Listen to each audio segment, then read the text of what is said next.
Welcome back to another episode of the Modern Pain Podcast. This week we sat down with Keith Meldrum.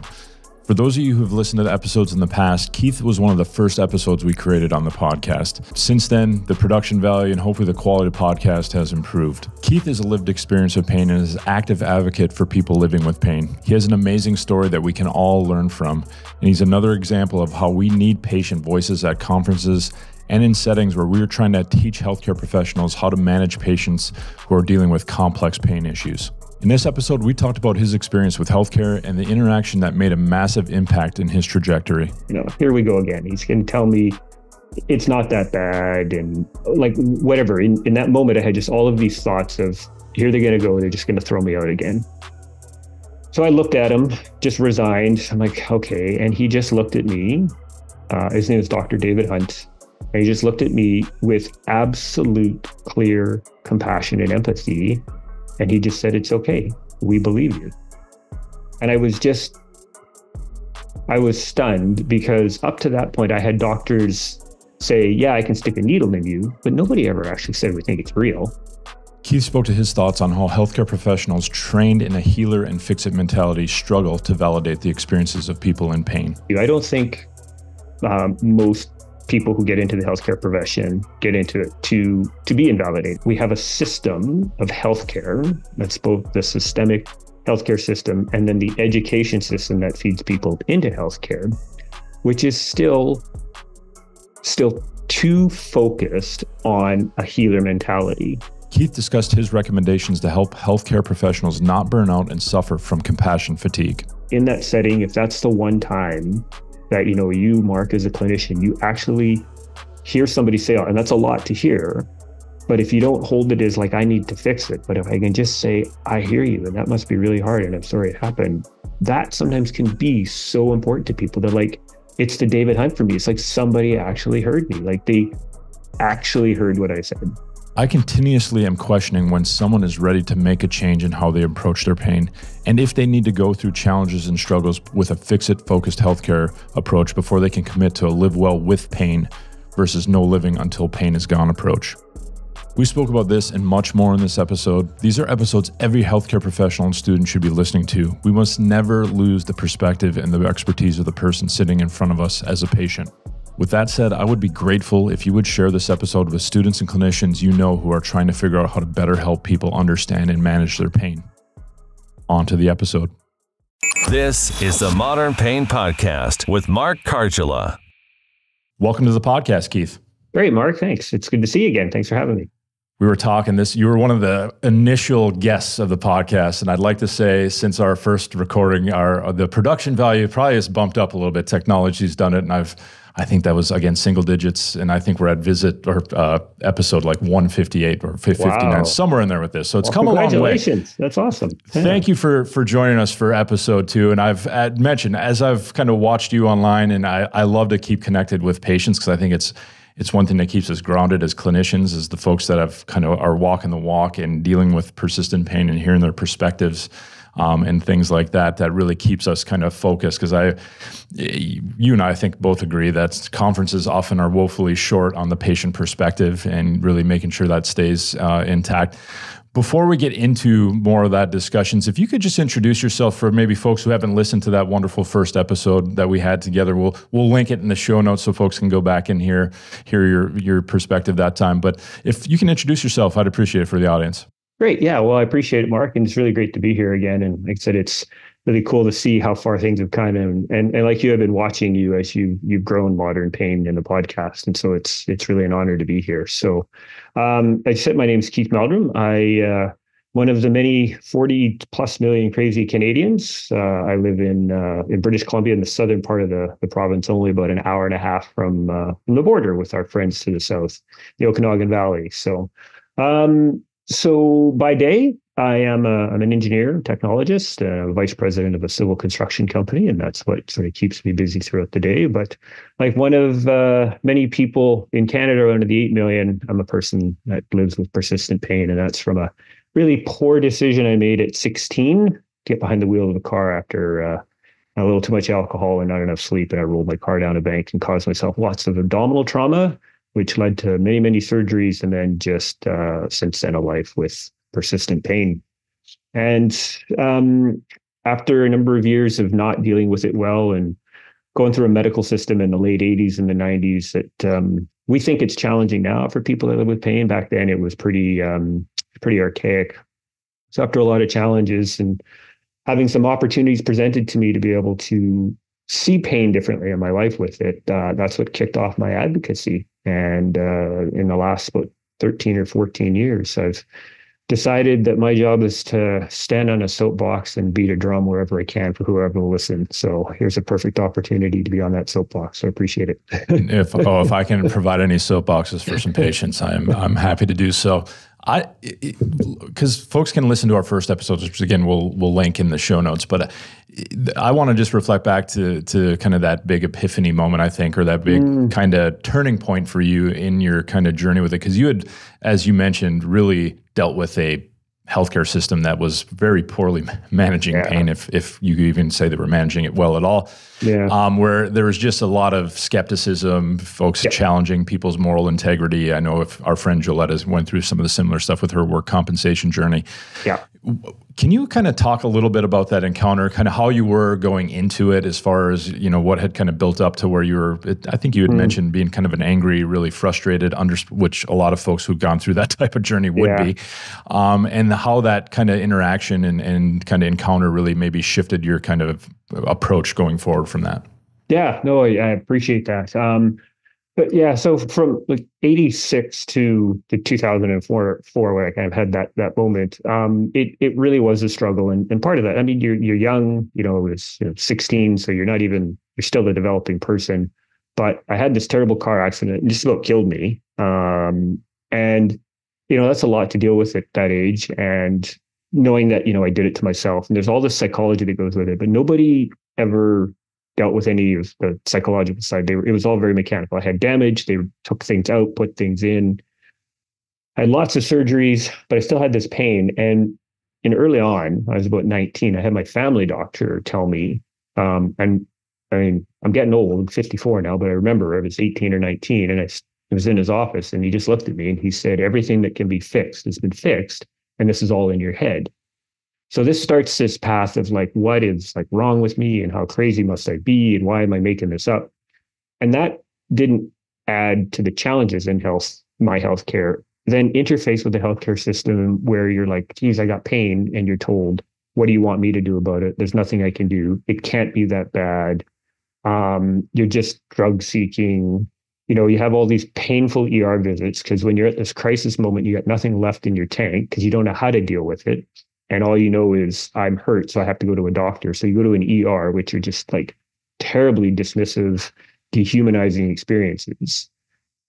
And I mean, I did receive treatments in that. I mean, I tried every needle intervention or anything they could do to me, but it was often just very mechanical from the clinicians. They're like, yeah, I can stick a needle in you. Oh, it didn't work. So there's nothing. And they would say, there's nothing more I can do for you. And then that's it. So you're fighting through all of that. And then in the back of my head is my family doctor telling me it's all in my head. And I'm like, oh, like I'm really screwed up. And after another set of needle interventions, they're doing paravertebral nerve blocks. And one of them went a little deep and gave me a partial pneumothorax. And that doctor was like, okay, like this, there's the risk and it happened, so we should probably stop. He was the first one who said, and it wasn't without compassion, but he was like, you might want to try and look at this thing called spinal cord stimulation. It may or may not work. And I was, at this point, I would have taken anything. Like I was going to jump at whatever they offered. So long story short, the referral happens. I get sent to the clinic, and it's not in my hometown. It's in a major center in British Columbia. So down I go, and I'm doing the intake, and I'm sitting there in the doctor's office or in the clinic's office, and they're taking your history, and I'm reciting it for literally the 30th or 40th time, because every time you talk to a doctor or something, you got to recite your history. And I'm not even looking at him. I am like you. I'm looking this way, and he's sitting off here. And he's asking this and asking that, and he's writing away. And out of the corner of my eye, I see that he stopped writing. And he's put his pen down, and I'm like, oh, here we go again. He's going to tell me it's not that bad, and like whatever. In that moment, I had just all of these thoughts of, here they're going to go. They're just going to throw me out again. So I looked at him, just resigned. I'm like, okay. And he just looked at me. His name is Dr. David Hunt. And he just looked at me with absolute clear compassion and empathy. And he just said, it's okay. We believe you. And I was stunned because up to that point, I had doctors say, yeah, I can stick a needle in you, but nobody ever actually said we think it's real or it's that bad. And in that it's okay, we believe you moment, that was the most important thing that any healthcare provider can provide to a person that lives with pain is validation. Because most people, when you live with this, you do think, maybe I am crazy. What's wrong with me? What's wrong with my body? It's a really challenging thing. And so when somebody who's in this position of authority, called a doctor, says, we believe you, it can change your path. And that's what it did for me. It didn't happen overnight. I didn't jump up and go on better. But I was going down a path of anger and fighting and not living I was living an okay life because thankfully I had support, but not a great life. And that gave me the opportunity to shift that perspective. Yeah, just a huge amount of invalidation and finally reaching a healthcare professional who kind of could just, like you said, step back, validate what you've gone through and how powerful that can be for patients. Yeah. You've now done a lot with interfacing with healthcare professionals in a lot of your advocacy work and in what you're doing, which I think is amazing. You've probably had some great conversations, I can imagine, and I'd love to hear your perspective on where you think that invalidation comes from as far as like, I don't think people wake up trying to be invalidating or really consider how those words land with people and how their behaviors and how their actions land with somebody who's gone on a journey like yourself. I'm wondering, based on your experience with all these different healthcare professionals and being able to come full circle with everything, where do you think that challenge for the validation comes from when it comes to healthcare professionals? I love that question, Mark, because I agree with you. I don't think most people who get into the healthcare profession get into it to be invalidating. They do it whether you're a doctor, nurse, physical therapist, occupational therapist, whatever. You do it because there's I believe, this underlying feeling of wanting to help people and get people better. And I think a lot of it comes from, we have a system of healthcare that's both the systemic healthcare system and then the education system that feeds people into healthcare, which is still too focused on a healer mentality. And don't get me wrong, I mean, when I'm sick and I have an illness, I want to be healed. But unfortunately, these bodies are terribly complex. And sometimes there is no panacea and there's no way to actually fix it. But healthcare is still founded in that fix it mentality. And I think a lot of people get into healthcare and they're like, I am here to help people and I'm going to make them better. And then over the years, I think it can be a bit of a grind. It can beat people down. And then when you see people that live with a long-term illness like pain, I can only imagine how difficult that is as the healthcare provider, because you often get a lot from these people, because you're not just getting the pain that they live with, you're getting their life and their social issues and their psychological issues and their emotional, and it's a big dump on them. And I think part of it is just this self-protection of like, I can't get into all of that. And if I can't fix you, then I can't fix you. And I think some of it is a little bit of self-preservation. Otherwise, you'll wear every single person's illness. And I don't know how you'd go to work the next day. So I agree with you. I don't think most people would wake up and go to their medical school or their PT school and say, I'm going to dismiss people for their illness. They go into it because they want to help people, and then they get into it and realize this is complex and these people have so many issues and I don't know how to address it because I've been taught how to fix it biomechanically.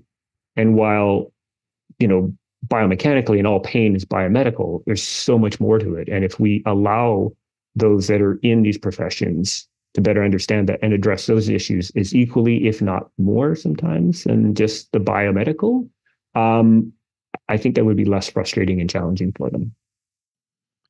Agreed. It's tough when, and it's in a university setting, I'm always trying to dance a line because as an educator and somebody who works with, students in the physical therapy professions trying to come up, we're trying to train these students to pass a board exam. So right.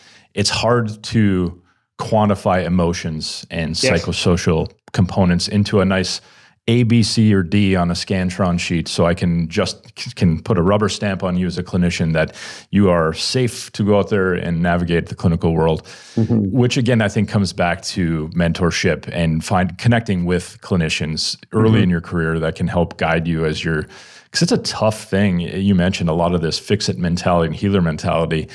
It is a tough thing when you come into the clinic with that. And it depends on your setting, especially if you're going to see, if it's an average community setting where you're seeing the gamut of things, you're definitely going to see folks that are navigating the healthcare system and struggling to navigate it because of the issues that you discuss as you face some of those challenges in your journey. I'm wondering, you mentioned having clinicians not wear it, because I totally agree. There is something to compassion fatigue and burnout and these different things. In your discussions with folks and in your experience, what do you think is kind of the key to kind of that balance of like being able to show empathy and validate these experiences? And often, again, having patients come to you with very difficult stories that have some things that, pull at your heartstrings as a clinician, where we're trying to kind of, just hold it together as we're hearing just, some horrible situations that people have gone through. Is there anything you would recommend, or maybe advice you've heard along the way to kind of balance that for clinicians? Unfortunately, not really, because that is such a real problem. And I mean, in a perfect world, we would sort of tear down the healthcare systems that we have in North America, and we would rebuild them so that they are truly interdisciplinary, and that every clinician has the supports that they need, so that, as a PT, when you're dealing with somebody who is carrying not only their physical pain, but all of the emotion and psychology goes with it, you actually have the ability to connect them quickly and efficiently with the right people. That unfortunately doesn't happen very often. I think the best that I can offer is, I do believe that as clinicians, I mean, we're all human beings. You need to find that bit of protection. So you can't go all in. You can't go all in and you can't be their emotional savior and their physical savior. But, just listening and hearing people and saying, I think even things like, I'm sorry that happened, or that must really be hard. Sometimes people are looking for somebody to solve all their problems. I get it. I was. But often people are just looking to actually be heard. And in that setting, if that's the one time that, you, Mark, as a clinician, you actually hear somebody say, and that's a lot to hear, but if you don't hold it as like, I need to fix it, but if I can just say, I hear you, and that must be really hard, and I'm sorry it happened, that sometimes can be so important to people. They're like, it's the David Hunt for me. It's like somebody actually heard me. Like they actually heard what I said. And sometimes I can give them a little more space and time to find things that they can do for themselves as well. Because as people that live with these long-term conditions, we do need to get to a place where we can start to help ourselves as well. Because if we keep looking outwardly, that's not going to be a long-term solution. Yeah, the system doesn't really equip our clinicians with the ability to have that support, right. to either have that multidisciplinary support. But I'd argue too, like clinicians need to be able to chat and talk about what they're hearing and experiencing with somebody from a mental health perspective. I mean, I've had my periods where some of the stories weighed quite heavily upon me, and I felt like it was just a lot to bear. And just, I'm fortunate we have a kind of an interdisciplinary setting at our university, and just kind of being able to bounce thoughts and ideas and some of these struggles off of some of our psychology colleagues has been huge for me, just to be able to not feel like you have to shoulder all that challenge and burden of like some of these very challenging and some heartbreaking stories that some of our patients bring to us each time. I'm wondering with, some of the patient perspective, you obviously bring an amazing perspective, having gone through it and some of the significant challenges that folks navigate with it. If we're having some patients listening to us right now, which we often do, some patients who tune in and kind of listen to the podcast, What would you say are some of the key things? Because everybody's at different parts in their journey. And I'd love to, there was a period of like pain neuroscience education. Man, I am going to teach people about pain and they're going to make a complete 180. And man, it's going to be, and granted, there are those epiphany moments where people just make a massive shift and like this aha of like, oh my gosh, there is a different way to kind of go about it. What do you think are some of the key parts of somebody's journey that, as a patient who's kind of maybe navigating this struggle, key steps or key parts of the journey for someone who's trying to get to the other side and start doing things like you are, where you're living well with pain versus this constant struggle of like, I need to eradicate it, fix it, remove it from my life so I can then move on with life. What have you found, or what would you recommend to some people who are listening? I think there is an absolute building block to that. And it's tough to get there sometimes. So as we talked about, sort of my experience, and I've heard this from so many others, just lead up to that point. And not everybody gets to this point. So, I mean, everybody has different issues and supports in their lives. But as you go through that fighting and we talk about fix-it mentality from healthcare. Well, there's also the person who lives with pain, like they just haven't tried hard enough. I haven't had the right surgery. I haven't had the right needle intervention. So you continue to look for that. The turning point, that building block, is when we come to this point of, and I'm not going to use the word acceptance because that can be such a challenging word, but willingness. And I use that term because I got that from my lovely friend, Bronnie Lennox-Thompson there out of New Zealand. We were talking about this years ago. She said acceptance can be just such a harsh word, and it can feel like people are being told there's nothing more we can do and it's all on you. And that's true. So willingness, and by willingness, we mean you have this, I'm going to really simplify this, but you have this moment where you sort of take a step back, you sit down and you go, and this is kind of in a way what I did. Everything that I've been doing up to this point, thinking I was doing it the right way, which was by fighting it and pushing it and making terrible decisions, like life decisions, taking on careers to show the world how tough I was and just creating more pain. As much as I thought that was the right thing, it was the wrong thing. So I needed that space. David Hunt gave me that, to take a step back and say, I think I'm doing it wrong. So what am I willing to do? And what am I able to do to look at this a little differently, to try and live better with this? Because I had to come to the point and say, this pain might actually be with me for the rest of my life. Because I was stuck. I used to have this thought a lot. I broke a lot of bones when I was a kid because I was stupid. I broke my collarbone when I was 12 on a really dumb bike accident. I broke my collarbone. I was fine until I walked my bike home, until I saw my mom. My mom looked at me. She said, "Oh my God, what happened?" Then I cried. Let's talk about the psychology behind that, right? Didn't hurt until I saw my mom. But I broke my collarbone. I had pain. The collarbone healed and the pain went away. So for my car accident, I'm like, why isn't it going away? Like it did when I broke my collarbone. Sometimes it doesn't. And I struggled with the fact that it would never go away. And when I was willing to understand that it might not, that gave me an opportunity to say, okay, what am I able to do to try and help myself live better with it? That turning point is founded on having a moment of validation from somebody.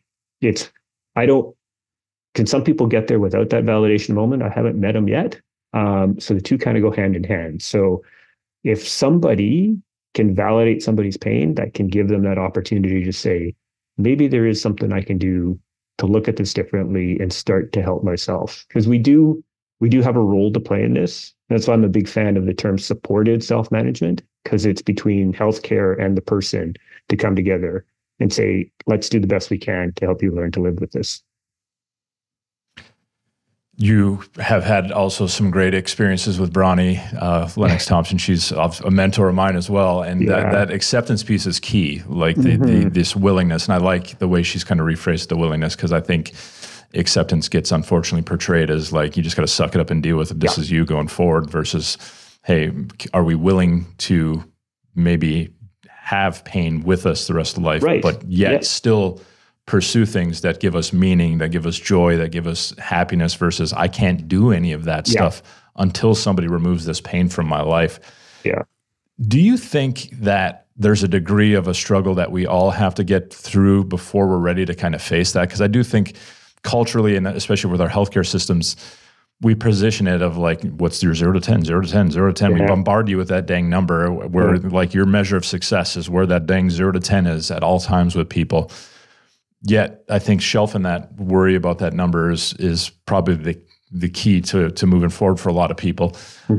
I'm wondering, do you feel like it's possible with the right maybe clinician early on where you might have been able to make that shift earlier in your journey? Or do you think there was a degree where you had to kind of see that this fight and eradication pursuit of getting to that 0 to 10 before I can be successful and move on? Did you feel like you needed to go through that struggle? Or do you think that if a well-armed clinician who understands this stuff and maybe can recognize that, hey, maybe Keith's got something that's probably going to be a lifelong thing that we need to help him manage and live well with versus don't live until it's gone? What do you think about that? Yeah, again, it's a great questions, Mark. So it's a bit of a cop out, but it's person dependent. And I offer that because in my case, I think there was a little bit of me that did have to go through that. I think part of that was I was young when it happened, and I carried so much emotional baggage. I didn't realize it until I was older. I didn't realize how much of this emotional baggage I carried, that I did this to myself. Therefore, it's my responsibility to fight through it. Like, because accepting it to me was like giving up. And I had a lot of sort of baggage that I carried with me, because when I had my car accident, I did nearly die, and I was lying on the ground outside my car. And I don't remember a whole lot, but I do remember giving up. Like, I was just like, I'm done. Like, I'm ready to die. It hurts so much. I'm done. And then after I got out of the ICU and I got home, I'm like, you big wimp, you gave up. Like, these are these thoughts that go into your head and then frame how you look at things going on. So I had this fight mentality, and I had one of the surgeon who put me back together initially, about 5 years later, after I was in his office going, it still hurts. He's like, I can't do surgery on it anymore. I'm probably going to make it worse, which I was like, you can't make it worse. Like, you're going to cut me open. I'll be fine. Well, we know how wrong that is. And he said to me, you're probably going to live with this pain for the rest of your life. And I'm like, that's just not possible. Like, you just make pain go away. So for me, because a lot of the other things going on in my life, I think I needed to fight through that. I think that fight could have been lessened because after my car accident, 16 years old, nearly died, I got lots of good trauma care. I mean, the ambulance showed up. They kept me alive. I went to the hospital. I had surgery that lasted 7 or 8 hours. They pieced me back together. I was in the ICU for 2 weeks. Not once did anybody ever come along and say, that's pretty traumatic. How are you feeling mentally? It was all like, I mean, I had colostomies put in and taken out and mesh put in, like very medical, but nobody ever said, Jesus, you almost died. How does that make you feel? I think if we can catch some of that kind of trauma earlier, people can get to that place of willingness a little sooner. I do believe that you don't have to go through a long road of fighting it, but it does require an earlier intervention into that.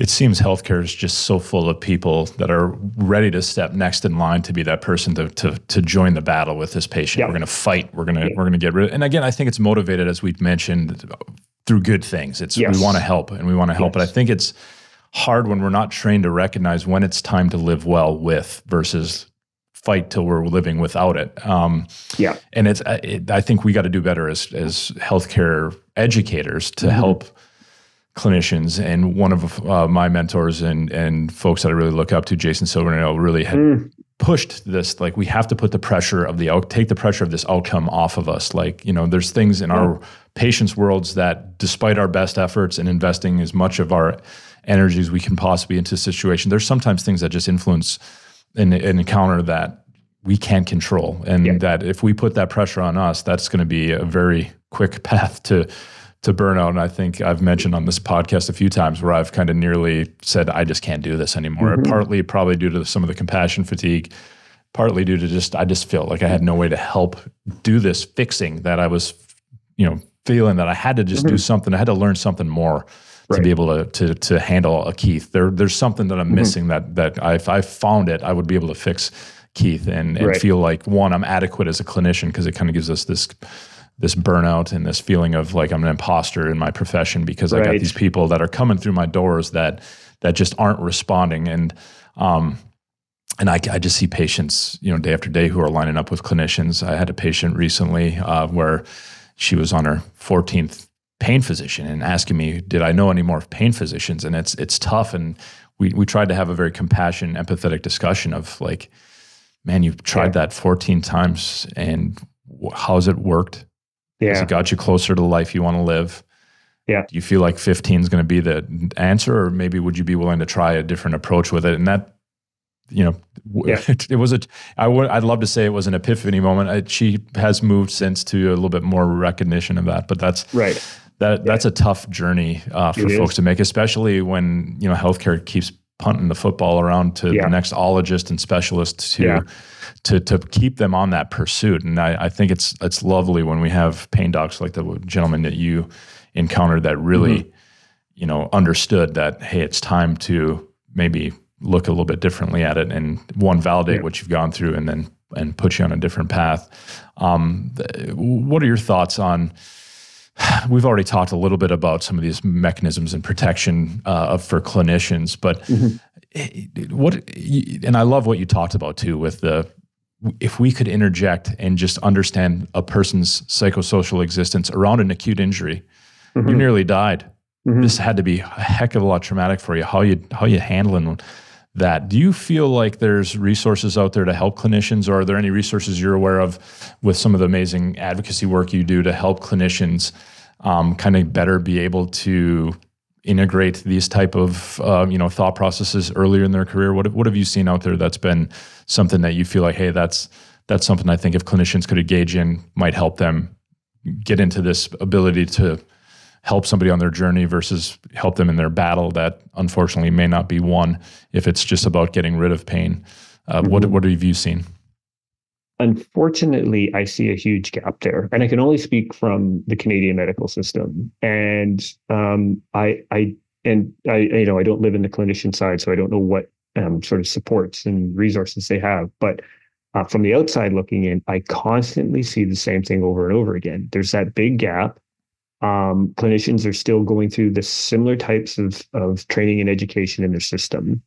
And many, like yourself, go through this growth, and they get to this point where, like, maybe not everything I was taught in my school was really the right thing, because what I'm seeing in the real world doesn't align with this, but I'm not aware of anything they have available to them. Now, they, like you say, you're fortunate you have, colleagues that you can go to, but I think I see it as mostly ad hoc, or they have to sort of go out on their own to find it. I think that's one of our biggest gaps. And one of the things that I'm fortunate to just starting to be working on, and we'll see if it goes anywhere, is here in British Columbia, working with a provincial organization that's part of our provincial healthcare system, to get in there and understand what healthcare education is in their curricula. So it's medical school, nursing, PT, all of that. And talk to those universities and start to say, that's great, here's all, because they do teach, like in medical school, they do teach pain, but it's very disease specific. They talk about people who have cancer pain and people who have these other types of pain, which is really important, but there is no education about people who just live with long-term pain. And here are the things that you can do. If we teach you these things, you can bring those to your practice immediately. And I'm kind of stuck right now on this. If we get in early and start to integrate that education into healthcare provider education, they'll have that knowledge and understanding. And I'm hoping that can start to be a bit of a building block on how we change. Because I think it has to be really, really tough to get into this profession, realize that it isn't everything that you were taught in school. It isn't go in, cut this person open and put this in, or do 10 sets of this 3 times and somebody will be better. Like, Jesus, that doesn't really work all the time. Sometimes it does, and I'm absolutely not anti interventions or manual therapy. 100% time and a place, but when it's not the answer, I think too often clinicians are stuck with, well, I just don't know what to do. And I think if we gave them the right tools, which is education and understanding early on, I'm hoping that could help change that trajectory, both for the clinician so that they feel like they're doing something, and for the person. Agreed. There's a woeful lack of preparation in the graduate, as people are kind of coming up in their professional education for me, I felt like it was just like I had these expectations of what I was going to experience when I went out. And I think that to a degree, I think we see this in our clinical rotations, but oftentimes I witness clinicians, again, great people who are trying to battle that feeling of inadequacy and not being a help. And oftentimes it was casting the blame and pushing it back on the patient of the malingerer or the symptom magnifier or the whatever, when it was an us issue and it was us. That's our defense mechanism, like you said, to kind of just, I don't know what to do. I don't feel adequate. I feel like an imposter. So it's got to be a you issue. I can't face the fact that I'm not, prepared for it. So I'd love your thoughts on that. I want to make sure we touch upon a topic that I think is one that's being better understood. I won't say, obviously science continues to roll forward, and every month it feels like I'm having to update my thoughts on various topics. But mitochondrial disease, it's something that obviously you have a personal experience with, and one that I think is an important one for us as clinicians to recognize, because it brings some unique variables to the equation, and has been, I think, something as we've understood it, something that's kind of, opened up a better understanding of why maybe some people are predisposed to developing chronic pain, because I know that can tend to be somebody who has mitochondrial disease. Could you kind of discuss a little bit? Obviously, you have the firsthand experience with it, but I'd love if you could kind of unpack. You don't have to give me a PhD, dissertation level thing, because I wouldn't be able to give it on my best day. I don't have it. Yeah. But I think honestly, hearing it from somebody who's got that more patient language, patient view of things would be helpful for the audience. I'm wondering if you could kind of go a little bit into mitochondrial disease, and then we'll definitely talk about some of your work on it. Yeah, although I appreciate that, and it's I appreciate the opportunity to talk about it. I wish I didn't have the opportunity to talk about it, because it's didn't see this one on my bingo card. But so I was definitively diagnosed in the summer of 2021 after what turns out to be a very, very short diagnostic odyssey of 2 years, because it's typically anywhere from 5 to 7 years to figure it out, because it's this very strange thing and it's not well understood. So I was diagnosed, and what led up to the diagnosis, I was having these different symptoms and challenges. But because I live with chronic or persistent pain, I kept rationalizing a bunch of stuff away to that, and balance issues and just more pain in my body. And anyway, so we get to a diagnosis because they start to realize, no, there's something going on. And they say, and I have the gold standard diagnosis that they do a large muscle biopsy, and they go, yep, you have Meldrum, you have large scale mitochondrial DNA deletion. And I went, what the hell is mitochondria? So I look it up and I read it, and I go to the science papers and I read all that. And I'm like, oh, interesting. The mitochondria is this terribly important organelle that converts in the simplest terms, it takes the food that we eat and it converts it to the energy our body need, ATP, for our muscle health. And mitochondrial disease, it's actually mitochondrial myopathies, because there's a number of different types of diseases that fall into this. I have a specific one. But what happens, and in my case, is because I don't have enough of my mitochondria, it causes basically muscle atrophy, breakdown, the muscle protein sort of goes away. And with it, so that leads to weakness, and in my case, balance issues, vision issues, swallowing issues, eating issues, walking, lifting. Like, it's just, but all of it, on top of all of it, it is like, oh my God, I have pain in my arms and my legs and throughout my body. And they think that's just part of, and it's one of the top 3 reported symptoms with mitochondrial disease is pain. 60% of people report it, and they think it's just because of the muscle breaking down. So a lot of this pain that I was having in my body and my balance issues that I thought was from my pain, turns out that it was due to this mitochondrial disease. But it's not they call it a rare disease, but they don't really know. They're starting to learn, and they think that it affects more people than they realize, because the mitochondria is so terribly important to your health. But the biggest thing for me was to realize that it presents these other really strange, bizarre symptoms. Like I said, I have trouble swallowing, I have balance issues. I fell in my driveway once, cracked my head on the concrete driveway, gave myself a concussion. Like, oh, this is going to be a fun life. Walking issues, movement, all of that. But it's the pain. And I'm like, well, Now that I kind of understand what it is, and there's no cure, and there's no medication. They put it right out there. There's not a needle they can stick in you or a pill you can take. They just don't know. So it's all about having to learn how to live with it and manage it the best way you can. So I'm fortunate, after a life of living with persistent pain, I just shifted my focus and said, well, I need to do the same thing now with mitochondrial disease, because I'm not going to fight it like I did the first time, because that sure didn't work. So I'm going to learn it. I'm going to own it. And I'm going to do the best I can to live with it. But I think there's people walking around in this world that live with a mitochondrial myopathy and just don't know it because it's so hard to pin down and understand. Mm-hmm. You mentioned some of your early thoughts with this to be just chalking it up to your chronic pain situation. I'm wondering, with that experience in mind, do you feel like it's harder for somebody who's dealt with that going into a healthcare system where they're a chronic pain sufferer or person with chronic pain, I shouldn't say suffering, because that's not, people aren't necessarily suffering if they're living well, can be having a fruitful life with.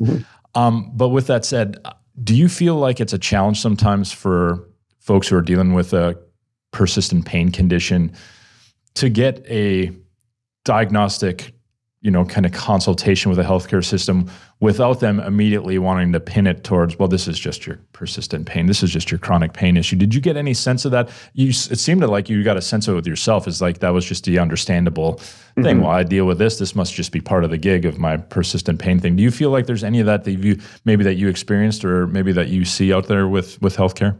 I think it absolutely can happen. I was, in my case, I was fortunate in that I didn't experience that, because the lead up to it was just me. And I realized going back, so the first symptoms that really struck me occurred in 2019. But the lead up to that, I realized I just kept pushing it off. It's going like, oh, it's just your pain. I'm like, you got to manage your stress, and you got to up your self-management and all of this. But because I had such a dramatic symptom that happened, and it was the very first symptom that I had was double vision while driving. I was coming back. I had my parents in the car. We were coming back from an uncle's memorial service, and mom's asleep in the back and dad's sitting there, and I'm driving, and all of a sudden the highway just doubled on me. I didn't know what lane I was in. I closed one eye and everything came back into perspective. Opened my eyes, everything doubled. And I'm like, well, that's not good. So that was the first thing that led me to go and talk to was my optometrist, and that started a whole the diagnostic odyssey. I was very fortunate throughout that they're like, oh, you have chronic pain, whatever, that doesn't affect us. Having said that, I think often that can happen because people who live, especially with non-specific pain, my chronic pain is neuropathic left abdominal and flank pain due to the trauma from a car accident. So they can always say that's what caused it. The majority of people who live with things like lower back pain, they're like, you can talk about imaging. It shows something. It doesn't matter. It doesn't matter. People have pain. So in the absence of something pathological to pin it on, I think healthcare can often say, oh, you have another pain? That's just your body, because they just don't know. So, yeah, having experienced, I deal with some anxiety that I have to work on myself. My wife does as well, and she had a health scare where thankfully she had a mild stroke. She, was able to recuperate fully, thankfully, from it. But I remember sitting bedside with her. We're very worried, distressed. She's weak on one side of her body, and it was just a scary time, as it would be for anybody. And I was so mad and so frustrated because the first things that were kind of portrayed to her when she was in, well, this could just be your anxiety going on. When she's getting worked up and diagnosed with this thing, I get the maybe mentioning it in passing or with a validating narrative on the front end, and then say, hey, but we need to be mindful that maybe this could be, and she wasn't going through any major stressors at the time. So it just strikes me as like, sometimes I think folks see like depression, anxiety, or maybe a persistent pain thing on there. And it's so easy for people to be kind of invalidated and pushed off into, well, that's just that. And thankfully, and we had to advocate quite a bit to get her to get the workup. I mean, they ended up giving the workup, but it was all done with, this is probably your anxiety. And then finally like, oh boy, yeah, this is your anxiety, when it just doesn't seem like it needs to be that way. It just like, can we just validate each person who's coming in? Maybe it is their anxiety, but gosh, that's not what you should be portraying on the front end. Validate that, man, I'm so sorry you're experiencing it. This must be very hard for you. I can imagine this is scary for you. and how that was absolutely not what we experienced. So that's the kind of point behind that question, was just seeing it myself as a husband, and on the patient side of thing, just how frustrating it can be when folks tend to get invalidated, that it's just, and kind of brushed aside that, hey, these serious symptoms that you're freaked out about, and there's completely to put your life into like a distressing, stressful situation. It's just probably your anxiety. So I think good, lessons for us to learn in healthcare, that we need to kind of validate and give people, a validating, empathetic narrative. And then you can still have that as your differential, but gosh, the language that just gets used. And again, I don't think any of these folks were out there like, ooh, let me just see if I can invalidate and piss these people off. Yeah. It just was part of their, like, their vernacular and how they were just going to have lingo. And just the lack of awareness of it was just kind of mind-boggling. Yeah. And this was at one of the preeminent healthcare systems in the world that we were in. Thankfully, we were fortunate. We lived close to one here in Phoenix that I'm not going to name names. And they're great people. I used to work there too. So I have no doubt that I have zero doubt there was malice behind it or anything like that. But it just, just the basic operations of healthcare seem to be so lacking in that kind of compassionate curiosity, validation narrative. And we've spoke to it a bit. But Keith, I want to respect your time, and we could talk for hours, and I always enjoy my conversation with you. I want to make sure we talk and let folks know where they can find you online. I know you got a Facebook page, and you're active kind of talking about some of these topics. And those who are listening, I think the Keith Meldrums, the Pete Moores, the Joletta Beltons, the Tina Prices, and I know I'm probably missing some people that are patients that went through this, that are now letting their voice be heard and advocating for patients. They need to be on your social media feeds, and they should be in our conferences. That's for darn sure. So we cannot lose sight of what it's all about, and it's the people we were privileged to serve. So where can folks find you online, Keith? Well, and then I'm on a few. So like I say, I'm on Facebook. I write a Facebook blog, and these thoughts usually come in the middle of the night and I have to write them down, but it's just a Facebook blog called The Path Forward. And that is really a tie back to my experience with Dr. David Hunt. And over the years, I realized he gave me a new path forward. So, and I think for many of us, those paths can change. So on Facebook, it's called The Path Forward. I got my own personal, just Keith Meldrum. Most of the times you'll just see Parker, the dog, pictures of her. But A Path Forward is my advocacy. I'm on X. As crazy as that social media platform has become, I'm still there because there's still some great, brilliant minds on it, and I will be there until it's not. So I'm on X, Instagram under Keith Meldrum, and finding LinkedIn using more. That's really a business tool, but I'm seeing more and more health being moved there. So those are my 4 main platforms that I use for my social media. And we'll make sure we link Keith's profiles in the show notes so y'all can check him out and make sure you add him into your feed, because it's definitely, like I said, some great pearls of wisdom. And I think the viewpoints of people who are living it and dealing with it and helping us as healthcare professionals better manage patients who are in their shoes is so valuable. So can't thank you enough for the work you're doing, Keith, and thank you so much for your time today. Appreciate it. It was great to see you again, and I really appreciate having the opportunity to do this with you. Thank you. Yep. Now we'll wait maybe for a year or two before we get our third recording together for the podcast. So again, thank you so much. And for those of you listening, we'd love to have you subscribe to the podcast wherever you're listening. If you're watching on YouTube, subscribe, like, and if you can share this, especially if you have a patient in your world who's kind of navigating some situations who might benefit from hearing Keith's journey and some of the things that he found helpful to move himself forward, make sure you share it to folks out there. But we're going to leave it there this week. We will talk to you all next week.